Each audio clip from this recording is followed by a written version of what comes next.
Ladies and gentlemen, member of the European Parliament, I am glad to stand here in front of you today. My committee had to deal with one of the most important problems of our society. It might not be the most obvious, but it is one of the main problems of the century. May I remind you that in 2050 the global population will reach 9 billion people. 9 billion people, what does it mean? It means 9 billion mouths to feed. Unfortunately, we're making a sad observation. The current food production won't be able to reach the demand of an ever-growing population, and the European Union hasn't been able to deal with the problem yet.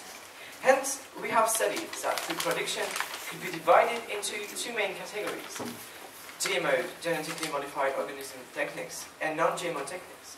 But when people hear the word GMO, they get afraid. They think about the Greenpeace organization, which says it is the devil's incarnation on this planet. And the big producers' opinion on it are the best creation on this planet since Italian food. They have, of course, advantages and disadvantages. They have like bad effects on the economy, could have side effects on the health and on the environment, and people are not enough aware of what it is. They have advantages like reducing the use of pesticides, decreased dependency from international food markets, and the possibility of a more nutritious food. We're then facing a question: should we completely trust GMOs?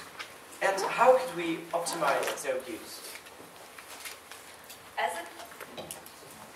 As a consequence of what my colleague just stated, our committee admits that changes are needed in the food industry, both in GM and non-GM techniques.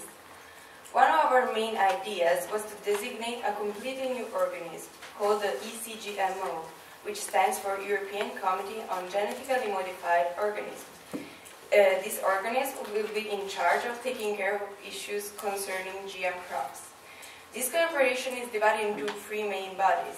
The first section is the scientific one, and which is responsible for further research concerning the development of GM agricultural techniques. Then there is a social section, which is responsible for objectively making people aware of GM advantages, disadvantages.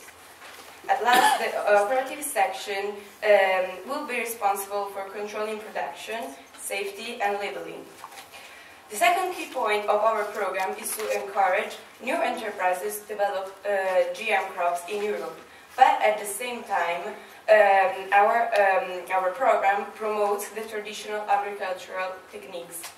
This is the reason why we further request that the already existing organizations like the EFSA, the CAP, and the CFP continue to invest in research and development of natural and traditional techniques. Our resolution has a third main point. Indeed, we recommend a low percentage limit on the GM production above the total production. The percentage could be altered as a consequence of further requirements and developments. And in order to make the limit to be respected, our committee proclaims that in country each company producing GMO will be fined in case it crosses the imposed limit. The last point of our resolution concerns the right of the consumers to be aware of GM organisms. So our committee, on one hand, warmly welcomes an informative and neutral campaign using TV channels, radio stations, courses in schools and colleges, and panels. And on the other hand, our committee urges a mandatory and clearly visible labeling which distinguishes GM products and the ones coming from animals fed with GM fodder.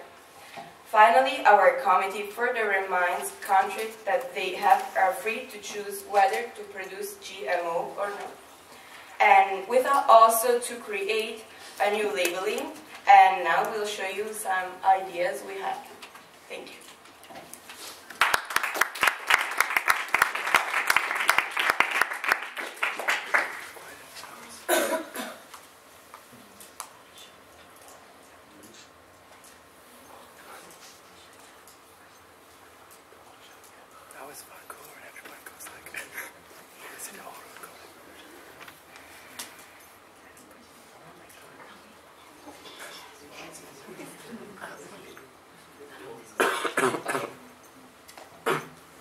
there are some possibilities. We actually made presentation.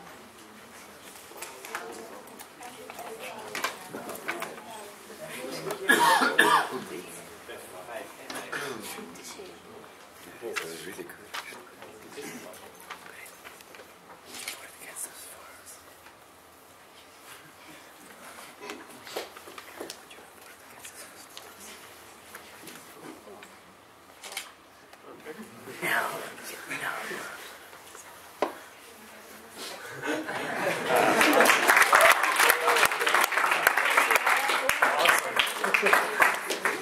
That was nice to have some ideas, yeah, about the committee's views. This is a section for the possibility that you can raise questions. Number 41, please. You can.